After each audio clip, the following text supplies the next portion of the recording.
Good morning and welcome to It's How You'll Be Remembered. I am Julie Jones, your host and the CEO of Today's Professionals right here in Plano, Texas. And with me today is somebody that I met networking. Thank you, Maylene Cortina. This connection is Lindsay Schradel. She is a sales strategist, and you are going to love our conversation today. Lindsay, thank you so much for being with us today. Thank you for having me, Julie. I'm excited to chat. Yeah, me too. We were chatting just before we went live, and we got on. We decided we were going to get on like 30 minutes early so we could, really start talking. And that 30 minutes flew by, and I know this It did. will too. So if you are at home today, because a lot of people are off for Thanksgiving week, happy Thanksgiving week to everybody. If you're home or if you are at work catching this, please be sure and let us know you're here. Say hello to us. If you have a thought on what we're talking about, be sure and put your comment in because we want to hear from you. And so, Lindsay, I said you are a sales strategist and you work for 360 Consulting. Tell us a little bit about what you do and why having a sales strategy is important. Yeah, absolutely. Thank you, Julie, for the introduction. Like you said, I am a partner at 360 Consulting here in DFW. And all of us have backgrounds in sales leadership across various industries. And what we do is work with companies to iron out and improve their sales processes to make sure that their business is scalable. It's a lot of fun working with small, mid-sized businesses across the country to make sure that they have the operations in place to make a repeatable business. If you don't have that infrastructure and foundation in place that allows you to repeat processes, it's going to be difficult to grow long term and difficult to bring new sales team members on and bring them into your strategy so that you can continue to expand. Well, you are speaking my language because I am a big person. I love processes. I used to not be a process person, and I learned when I had a plumbing company that processes are really how you scale. And Yeah. so every aspect of your business has to have a process. So I love what you do. Angela Garrison is on with us from LinkedIn. And I'm so glad that you are with us, Angela. Happy Thanksgiving to you too. Are you at home today? Or are you off? Or are you at work? There are some people who are doing kind of the hybrid thing. Some of the kids are off. I know my daughter is at home working from home. I talked with her yesterday morning and I heard my granddaughter in the background. Hi, Juju. And my daughter's like, working from home today. Yeah, I am definitely doing the hybrid thing today. We will see if we have an 8 or 11-year-old run in and join the call at some point. I Okay. think they're busy for the next 30 minutes. Well, if they join us, it's fine. I think the great thing about COVID, and you mentioned earlier, COVID really changed the way we do business. Yes. And if COVID did anything positive, which there were a few things that came out of this work from home thing, is it did say sometimes kids pop in. Yep. Pop in. Okay, so Angela, you're at the office. Good for you. Thanks for joining in. We are glad you're here. Are you in the Dallas area or where are you? Tell us who you are. We want to know where you are today. So you and I, when we first met, we had the whole conversation around so many entrepreneurs love their business and we get into the weeds and we start to just start to really think I'm going to do my business, and we work and we work and we work and we start doing branding and we start doing marketing, we start doing social media and content and all the things, and then we get to the end of the year and it's like, did we meet our goals for 2025? I mean, that's a question for everyone watching today. Did you meet your goals for 2025? Yeah. Um, you know, And I would even step that back a little bit and say one thing to reflect on at this point of year is, did I have clear goals for 2025? Because sometimes that's what we find is maybe we're happy with or we're disappointed with the way the year is ending up. But when we really reflect, were we really clear at the beginning of the year about what we wanted to achieve and how we were going to get there? And often that's the gap is I'm not happy about where I am, but I wasn't really sure where I wanted to be and maybe didn't have a plan or a process in place to enable me to get there. Right. I know it, and you think, well, I want to do this. I want to do this. But if you have clear goals, did you have a plan? Like, Mhm. I have clear goals, but I don't know what I needed to do every day to get there. And I didn't break Yeah. them into chunks and Mhm. come up with that, because a lot of times we just say, I want to make $1 million this year or whatever. Yeah. But if you've never made $1 million in one year, is that really a goal that you should Yes. have?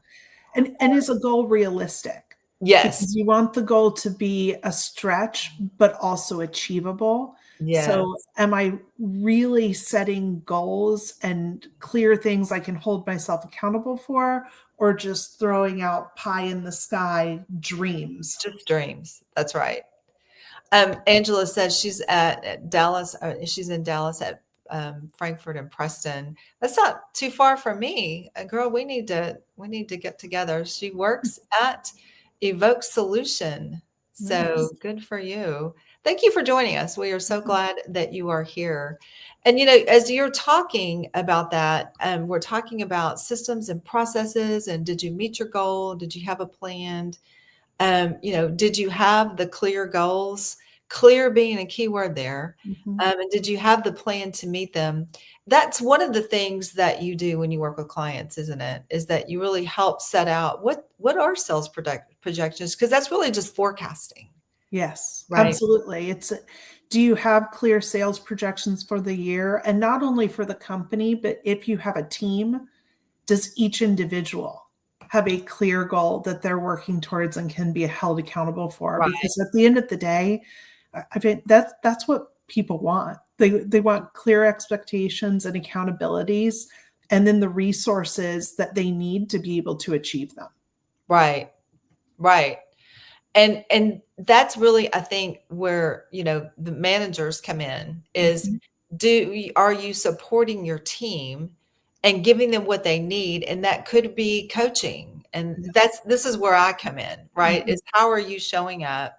What's your mindset? Are you looking the part? Are you communicating the proper way? And then do you have the management? And this is where I think we kind of overlay a little bit, is really getting into, what do you do every day? Mhm. Are you following a process? Do you have that? And although I don't get into the sales process specifically, I get into the management of your sales team, which really helps them. What are you doing to help them grow? Yeah. And that's really my part, of how we decided to work together. Because you and I both know that if we're going to scale anything, it requires a process. 100%. Yeah. 100%. We often see, a business that's growing quickly and the owner was the primary salesperson. Yeah. You're starting your business, you're getting out, whether it's a product or a service, you're really the one promoting it, talking to people about it. But there comes a time in your scaling where you're bringing other people on to do that for you. And you've got to translate what's been in your head and how you've been doing things to other people. And you really need documented processes for that. You need clear compensation plans. You need, roles and responsibilities and a sales process and an onboarding and training program. Yeah. And you've got to have all of those things to bring someone on, and suddenly you're not the face of your company anymore when you're going out to clients. the Oh the my gosh. salesperson is. That's so hard. It is. That It can is be so nerve-wracking. Yeah. It's so hard when you're trying to move yourself out of being, the field or being in the Mhm. truck or being the one who makes everything happen to the CEO, the operations manager. That is a difficult transition. I know that I've worked with several, company owners who are making that transition because as they scale, their role changes. And a lot of times we promote people in companies and Yeah. in our own company, which might be ourselves, but we don't teach them how to lead. They're just Mhm. good at Yes. what they do. Angela is listening to you. She's saying, that's me. I'm everything. Yep. I It's hear you. tough. Right? Right? It is tough. It is tough. So let's talk about what you did for sales projections, because I want to get into the mindset of sales.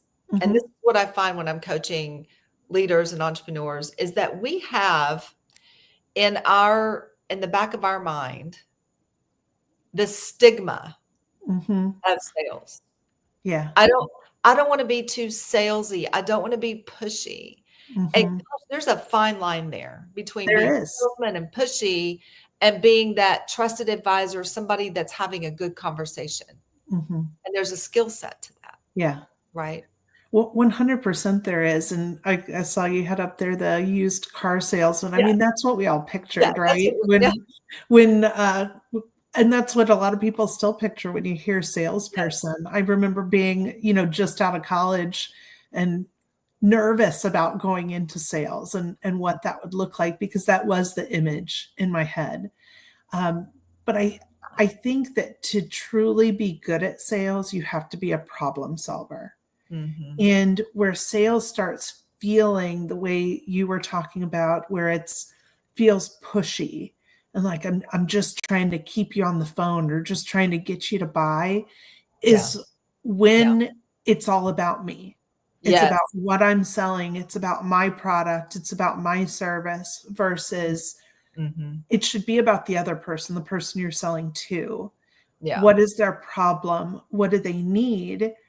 And can you solve that for them? right, Because at the end of the day, that is what you are selling. You're right, selling a solution to a problem that they have. But in right. order to do that, you've got to understand what that problem is. And I think sometimes the mistake that I see salespeople make is they talk more than they listen. Yes. I always coach people in a conversation. You need to talk 30% of the time. And Mhm. in certain conversations, it might be 40%. Yeah. But if you're dominating the conversation, then it's about you Mhm. and it's not about them. Yeah, 100%. Yeah. And how can you truly understand what they need if you've already gone in deciding exactly what you're gonna sell and what they need to buy today? Mhm. And yes, you have goals and you have quotas, um, but going in and just focusing on that is sometimes counterproductive to what you're trying to achieve. Yeah. I mean, I want to get into this too because I used to think that, the used car salesman thing was that they would show up in some kind of crazy outfit and they had body language that was not authentic. And I just kind of had a bad vibe from them. But one of the things that we know is that you need to be authentic and you need to dress for that part, right? You need to show up. The first part of sales is that image and showing up in a way that people expect, right? You Mhm. don't want to show up in some kind of, you know, something that is totally off keel for your industry. Yeah. Yeah, I think you may wanna make sure that people feel comfortable and also that you're comfortable, and like you said, it's all about being authentic. Yeah. Be Yeah, authentic, but be authentically real for your brand, for your yes. company. You got to represent your company. You got to represent the industry. And it's so funny. I I I I run into people sometimes who say, Julie, I disagree with you on this dressing thing. A lot of people will say, I like to be comfortable. And so if I want to be comfortable, I can't dress up. I say to them, I'm not saying don't be comfortable. What I'm saying is be put together. I mean, nobody wants to do business with somebody who looks like they just rolled out of bed. You rolled out of bed or you slept in, and so you have a Zoom call, so you don't turn your camera on because you don't look appropriately. At least if you know you've got a call at 8:30, get up and brush your teeth, brush your hair, take a shower, and look put together. It doesn't mean that you have to be uncomfortable. Yeah, I think it's about knowing the client and knowing the environment too. I've had a couple of clients in the past that their offices were still formal. They still, the men store still wore full suits and ties every day, and you have to show up there reflecting not only your business but also how they do business. So even if you enjoy dressing business casual, if your client and who you're going to visit in their office has a formal dress code, you should probably Yes. have a little bit of a dressier day and make sure that Yes. you are adapting Yes. to their environment. And that's something too. A lot of people will come dressed for an interview. And so Mhm. people think they're hiring this person that showed up for the interview, and then they start being really, really super casual. And this is what I mean by show up as what's expected and blend your authentic self with the company brand. Because Mhm. if you are not representing your brand appropriately, especially in the way that you look, this is the first impression. Yeah, And this will start that conversation off on a wrong foot because people are trying to connect. This is not what I thought was showing up. And yeah, then the rest of the conversation is just goes downhill from there. yeah. I think it's a balance because I always tell people it's important in sales to be authentic because people can tell when you're not being.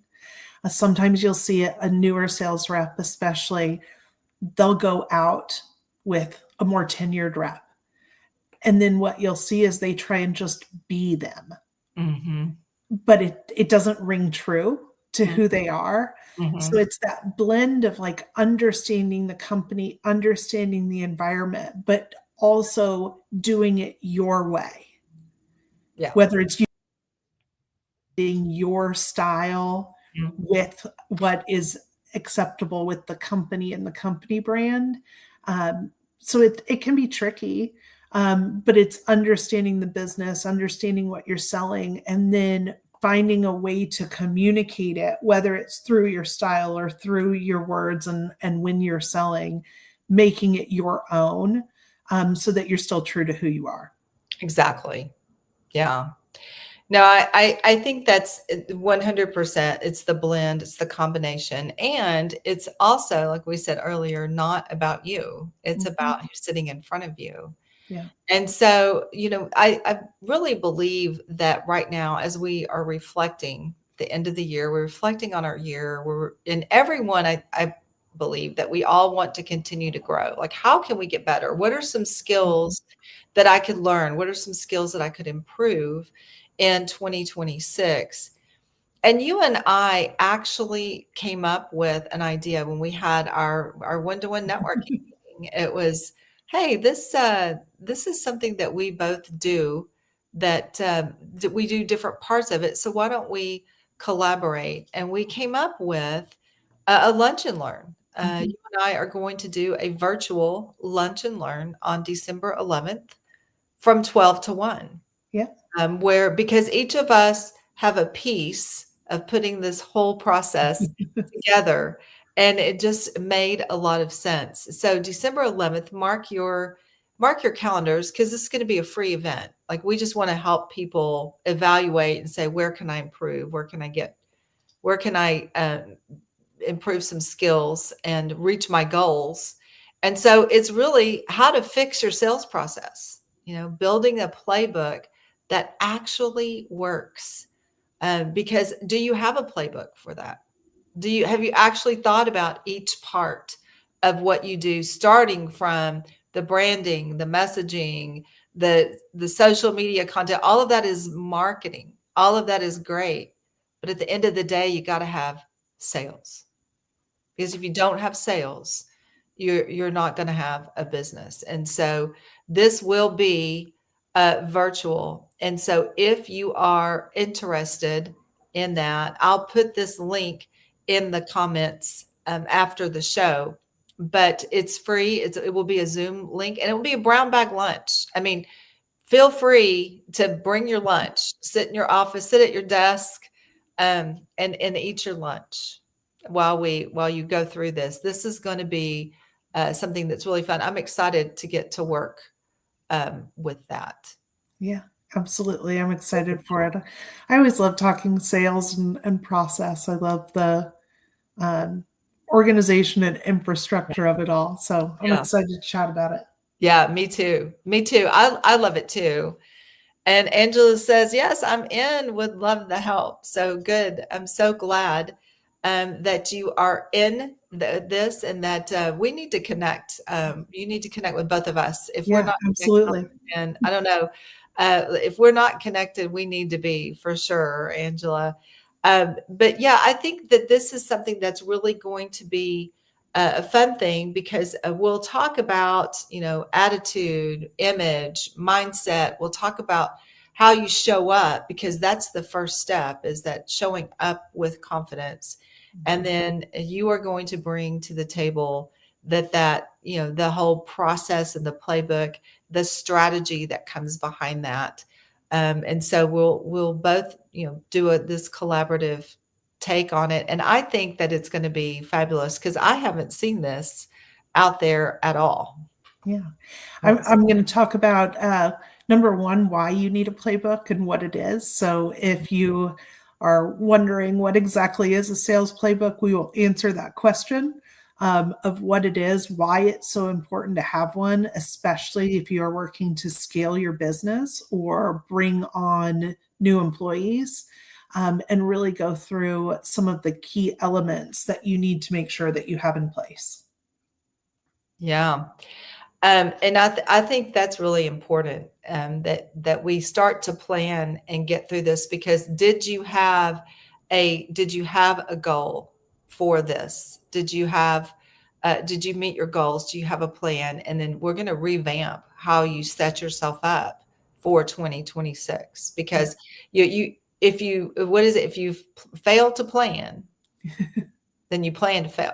Yes. And so the planning piece is going to be really, really important Yeah. here. Yeah. And I think our ultimate goal is, whether you feel like you had a fantastic, successful year in 2025 and you're looking to outdo that, or you feel like maybe 2025 missed the mark for you a little bit and where you wanted to be. It's, how do we go into 2026 with the infrastructure and skills and processes in place to make sure that 2026, a year from now, we're all sitting here saying, I had clear goals and I've met them for this year. Yes, yes, and it'll be a different place. Mhm. And I think too, even if you met your goals and you're thinking, I got to do a stretch, I don't know how to do it. Yeah. This is a good way to say, what can I do differently? Because if nothing changes, then nothing changes, right? Yes, So what's going to change?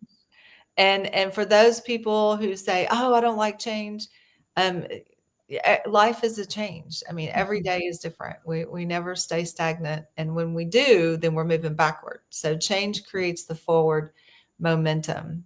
Yeah. So one more time, how to fix your sales process. Um, Lindsay and I will be talking about how to build that sales process on Thursday, December 11th, from 12 to 1 p.m. right here on Zoom. So if you're interested, we'll put the link in the comments as well. I do want to also talk real quick, and before we jump off here, is that you and I also met through C-Suite Synergy, which is a networking group. It's a roundtable mastermind. It's not big. There's not going Mhm. to be, tons of people in the room. It's a more intimate roundtable luncheon for women. That it's more just conversation, and we do ask people to come in and occasionally and share some tips and what you do, because we want to always learn and grow. So the training part is important, but it's also a supportive group. And we meet the first Wednesday of every month at Firebird's Wood Fired Grill in Plano, and we meet at noon. And you are welcome. Anyone is welcome to attend. If you're watching this, mark your calendar for December 3rd. Watch my LinkedIn and Facebook uh, profile for information about that and how you can join, because we would love to have that. Lindsay and I actually connected. We were connected on LinkedIn, and then she came to C-Suite Synergy, which led to a call, which led to collaboration. And this is how networking works, right? Mhm. It works because we meet people who are like-minded, who share the same values, and it's how can I help you? What can I do to help you? And so a rising tide lifts all ships, and this is really what we want to do is we want people to rise with us. So we want to link arms. And so I'm so glad you came to that, and I Yes, hope thank that you. you're planning on being there on the 3rd as well. Yes, yes, excited. Yeah, it's fun. It's a smaller intimate group. It's Mhm. not it's not big. So people who say, "Oh, I hate networking. I don't like walking into big rooms and all that." That's not what this is. Yeah. It's definitely different. I think it's Um, a great group of women. I would say the vast majority either own our own businesses or are thinking of starting them. And mhm, so, whether it's wanting to grow your network or just have a great lunch with some other women who are in the business world in different facets, but all looking to grow and meet people and better themselves, it's mhm. fun to get to chat with others and hear how they're running their businesses. Yeah, it really is. And there was one lady in there too who said that she had had this dream of starting her own business. And she was working with another organization, and just was heavy on our heart. And by coming to our lunches and getting support and finding out, what she needed to do, she had the courage to step out on her own, started her own business, and got busy, and had to leave her full-time job because she had already had this business. And she said she was grateful to us. She actually credited us with supporting her, and then started having the courage to step out on our own. So Yeah. that's the kind of support that you get when you come and you can just be honest and transparent. I've thrown things out there like, I've got an idea. I need to run this by you guys. It's almost like having a board of directors Yes. where you can just, talk to people. It's a great group of women. So Mhm. hope that you will join us again. And Lindsay, I love the fact too that you work with professionals and entrepreneurs, men and women, everyone, on really helping people be better at sales, because that is oftentimes the bottleneck. When Yeah. we get out there, I have this great business, and you're like, yes, you do. And there are people out there who know who you are, but Mhm. they don't know how to work with you. They Yeah. don't know how to become a client. They don't even know for sure if you do exactly what they need. And so to solve that problem, and so having people like you in our corner is really important, Mhm. so Yeah. that we can fine tune that. Yeah. It's all about consistency and Oh, to be consistent and deliver the same product or service every time to grow the reputation that you want for your business and grow a business. yeah. You can't do that without the foundation. And that's what we do is make sure that your foundation is solid so that you have the ability to grow. Yeah. And I can't emphasize that enough. Build the foundation first for anything that you're doing. Build the Mhm. foundation, and then be consistent with your processes, because that is how you grow and scale. And we see this, I mean, this is a wash, rinse, repeat process. And a lot of people want to wash, but they don't want to rinse and repeat. They just want to just wash all the time. And it's like Yeah. we have to do all three steps, right? and be consistent with it in order to grow. Yeah, So, let me say how grateful I am for your time today. This goes by so fast. it does. I really I want just had a little head peek in my door, so I know it's getting close to to 10:30 close. because I Yeah, gave them the time. yeah. They're like the timer just went off, Mom. Yep. So thank you so much. I am grateful to you. I am grateful for your time. I'm grateful to know you, and I'm grateful for everyone in this community who has supported us. And I wish everyone who's watching a very happy Thanksgiving. Enjoy your week. Take some time to rest because the consistency is we have to recharge. And then we will start again next week. And will hope to see you at our Lunch and Learn on December 11th, how to fix your sales process. Lindsay, thank you so much for being with us. Have a wonderful Thanksgiving with your family, and we will see you next week.